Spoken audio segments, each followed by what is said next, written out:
majestic mountain. It's nice camping next to that last night.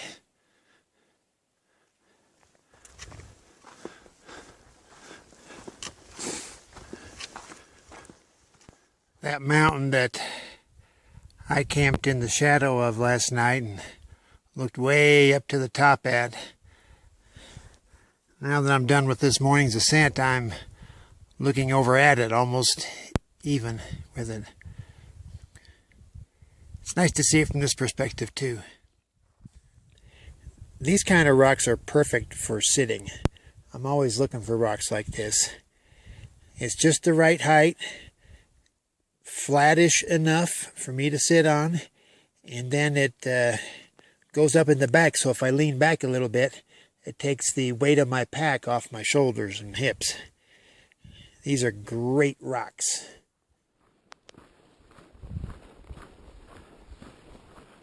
Walking amongst these wonderful trees. Huge. Hey, you guys seen any sequoias?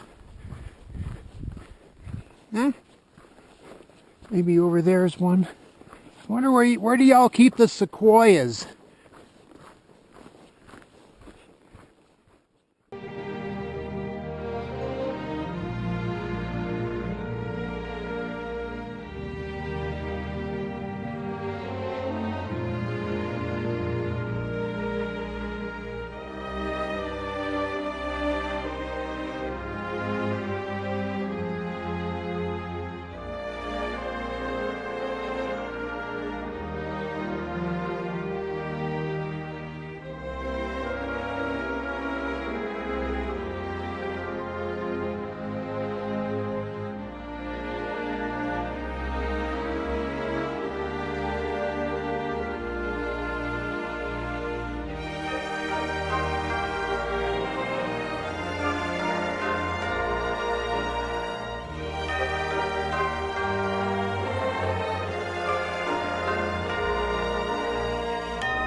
The beginning and latter part of the 1,300-foot ascent out of Rock Creek is steep, and I had to stop frequently to catch my breath. The interesting thing was my legs were fine. It was always my breath. I was out of breath. So the thinner atmosphere up at this elevation, around 10,000 feet, is having an effect.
Am I lucky or what?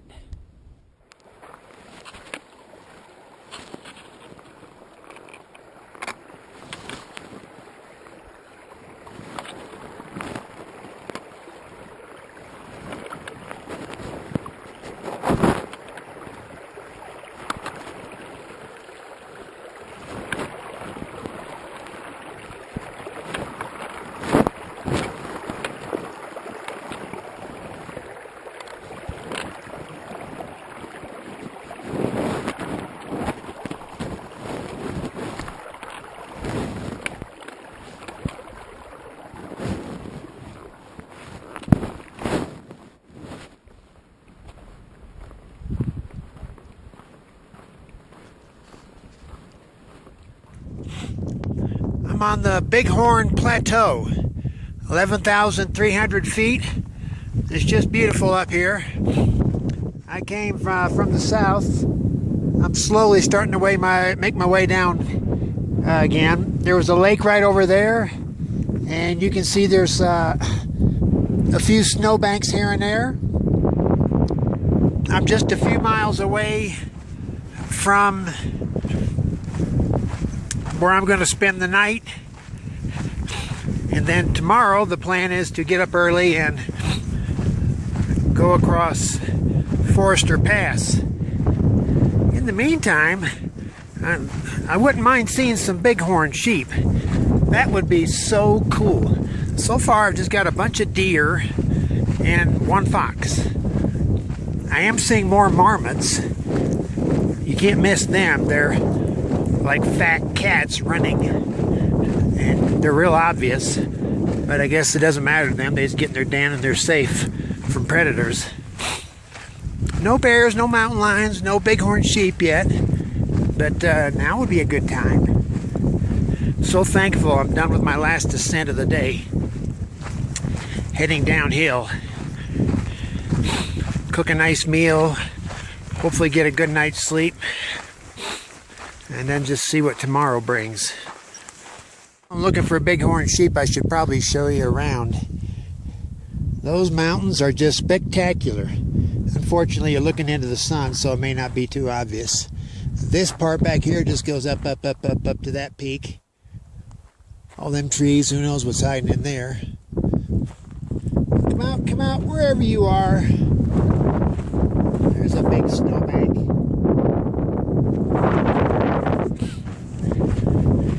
Maybe I'll be post-holing through something like that tomorrow, or maybe glissading down it.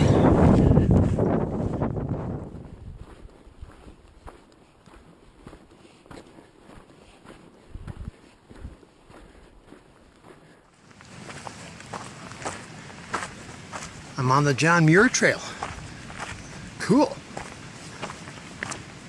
I hear the roar of a creek. I've got a ford coming up.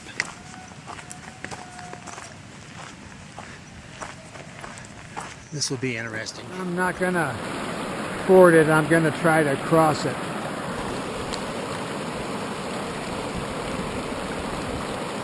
I hope I don't regret this. Not a drop.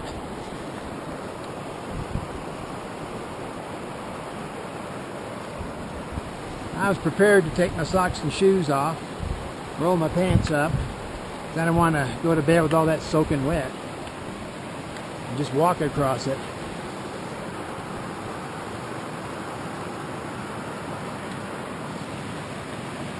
But I was able to get across nimbly. Lucky boy. Now I need a campsite. Tomorrow is a big day. I'm going to be going up Forester Pass. I'm here at as close as I can get, at a little campsite with a bear box. And Forester Pass is one of the 2 days of the trail that people talk about a lot and dread the most. And this is going to be a tough day because it's such a big climb, steep climb, up to the highest point on the whole PCT, 13,320 feet. This is the biggest pass. So it's not only a long climb up, but once you get to the top, it's tricky with ice. I have ice spikes to wear on my shoes, and I think that'll help me get through that. It's just sort of a ledge, and sometimes people crawl across it, sometimes people walk, or whatever you do, what you got to do to get across.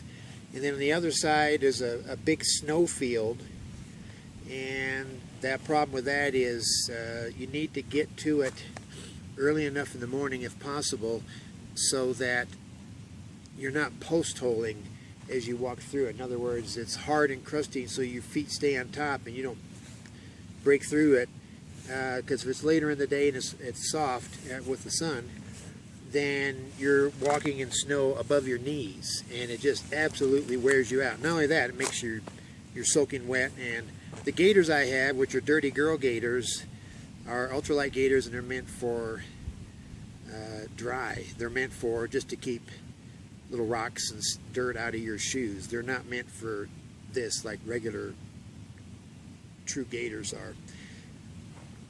Before I left Kennedy Meadows, there were a lot of rumors about somebody, there being a lot of snow up there, which is kind of a no-go for people. There was rumors that somebody had died. So I've talked to a number of people since then, and the rumors persist. They get different here and there. The last one was that it was somebody who died recently, about 6 days ago perhaps, and they weren't prepared. They didn't have the right clothes and any gear. That was just the latest rumor. So because of that and the snow, when I was at Kennedy Meadows, there were so many people bailing out. Carloads of people were just heading down to Lone Pine and then just going to skip this section, and big chunk, without really finding out what's really going on. Some people said they're just going to go down and get information, but I don't think they would ever come back. They'll just keep on going.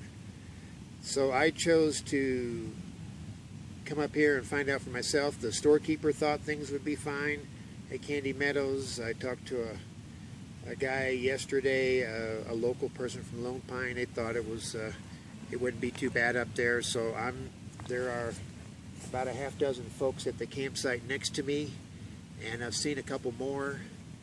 So I'm just gonna give it a shot.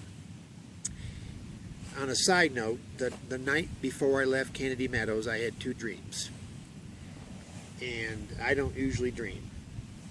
And one dream was about not being prepared, and the other dream was about me dying. And I don't put any, weight or substance to any dreams. I don't think they mean anything. I think it's just a reflection of the anxiety of what's going up over this pass.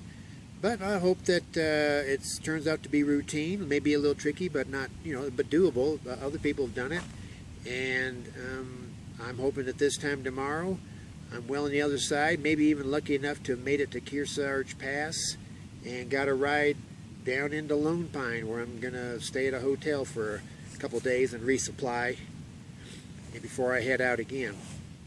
If not, then, at least hopefully be on the other side safe and sound, camp for another night, and then get into Kearsarge Pass and get out of the, come down from the Sierra and down into Lone Pine.